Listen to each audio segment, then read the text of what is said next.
بسم اللہ الرحمن الرحیم۔ رسول اللہ صلی اللہ علیہ وسلم کا فرمان ہے، جس نے 2 بیٹیوں کی پرورش کی، جنت میں وہ اور میں ایک ساتھ ان 2 انگلیوں کی طرح داخل ہوں گے۔ آپ صلی اللہ علیہ وسلم نے 2 انگلیاں جوڑ کر اشارہ فرمایا۔ حضرت ابو سعید خدری رضی اللہ عنہ کہتے ہیں کہ رسول اللہ صلی اللہ علیہ وسلم ہمارے پاس تشریف لائے جب کہ ہم مسیح دجال کا تذکرہ کر رہے تھے۔ آپ صلی اللہ علیہ وسلم نے فرمایا، کیا میں تمہیں ایسی چیز نہ بتاؤں جو میرے نزدیک تمہارے لیے مسیح دجال سے بھی زیادہ خطرناک ہے؟ ہم نے کہا، کیوں نہیں؟ آپ صلی اللہ علیہ وسلم نے فرمایا، چھپا ہوا شرک، اور وہ یہ ہے کہ آدمی نماز پڑھنے کھڑا ہوتا ہے، جب اسے معلوم ہوتا ہے کہ کوئی اسے دیکھ رہا ہے تو اپنی نماز کو خوبصورت بناتا ہے۔ آپ صلی اللہ علیہ وسلم نے ارشاد فرمایا کہ اللہ پاک رحمت نازل فرماتے ہیں، اور اس کے فرشتے اور آسمان و زمین میں رہنے والی ساری مخلوقات، یہاں تک کہ چیونٹیاں اپنے سوراخوں میں اور پانی میں رہنے والی مچھلیاں بھی اس بندے کے لیے دعائے خیر کرتی ہیں جو لوگوں کو بھلائی اور دین کی تعلیم دیتا ہے۔ آپ صلی اللہ علیہ وسلم نے فرمایا، تمہارے ساتھ جو بھلائی کرے تو تم بھی بدلے میں اس کے ساتھ بھلائی کا معاملہ کرو۔ اگر تم بدلے میں دینے کے لیے کچھ نہ پاؤ، اس کے حق میں اس وقت تک دعا کرتے رہو جب تک کہ تم یہ نہ سمجھ لو کہ تم اسے بدلہ دے چکے۔ نبی اکرم صلی اللہ علیہ وسلم کا فرمان ہے، جس شخص کے دل میں قرآن کریم کا کوئی حصہ بھی محفوظ نہیں،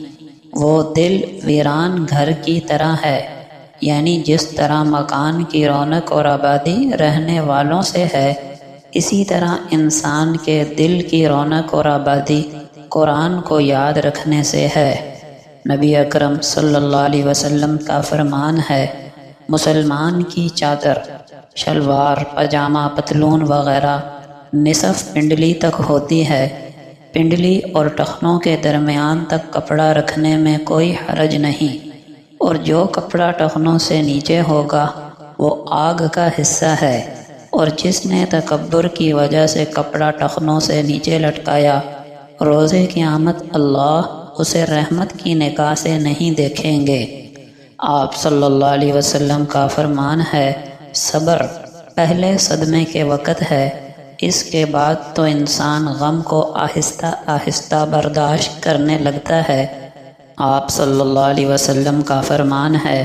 دنیا کی مٹھاس آخرت کی کڑواہٹ ہے، اور دنیا کی کڑواہٹ آخرت کی مٹھاس ہے، یعنی دنیا میں مصائب اور مشکل حالات کا صبر کے ساتھ سامنا کرنا آخرت میں خوشحالی کا ذریعہ ہے، جبکہ دنیا کی نعمتوں میں مشغول ہو کر اللہ کے احکام سے غافل ہونا آخرت کی ناکامی کا ذریعہ ہے۔ نبی اکرم صلی اللہ علیہ وسلم کا فرمان ہے، ہر گناہ کی سزا قیامت تک کے لیے مؤخر کی جا سکتی ہے،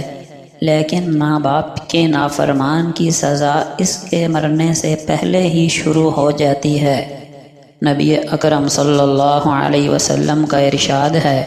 جب تم دیکھو کہ اللہ تعالیٰ کسی بندے کو اس کی پسندیدہ چیزیں عطا فرما رہا ہے اور وہ بندہ اللہ کی نافرمانی پر ڈٹا ہوا ہے، تو سمجھ لو کہ یہ اللہ کی طرف سے اس کے لیے ڈھیل ہے۔ آپ صلی اللہ علیہ وسلم نے فرمایا، جس کو یہ بات اچھی لگے کہ وہ اللہ اور اس کے رسول سے محبت کرتا ہے اور اس کو بڑھانا چاہتا ہے، تو اسے چاہیے کہ قرآن کے نسخے میں دیکھ کر اس کی تلاوت کیا کرے۔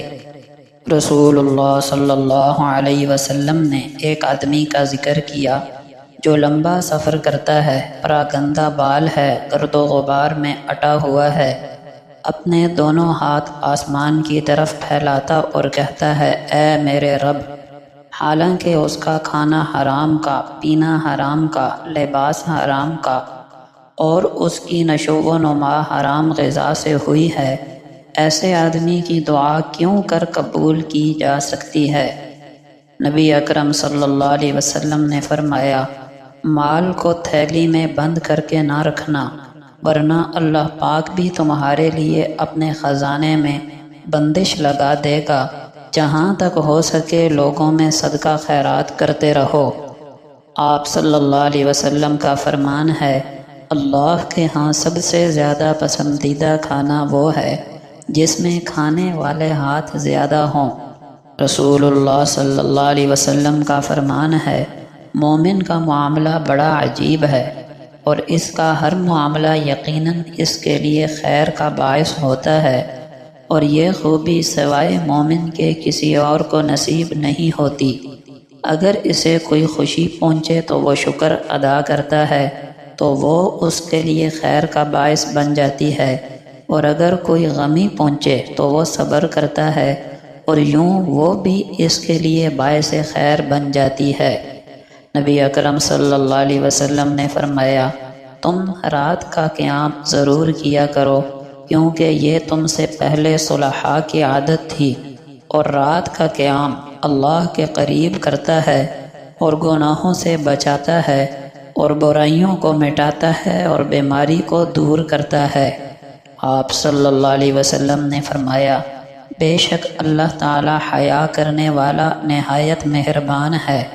اور جب کوئی آدمی اس کی طرف ہاتھ بلند کرتا ہے تو اسے حیا آتی ہے کہ وہ انہیں خالی واپس لوٹا دے۔ آپ صلی اللہ علیہ وسلم نے فرمایا، جس نے مسجد میں سے ایسی چیز باہر کر دی جس سے تکلیف ہوتی تھی، اللہ تعالیٰ اس کے لیے جنت میں ایک گھر بنا دے گا۔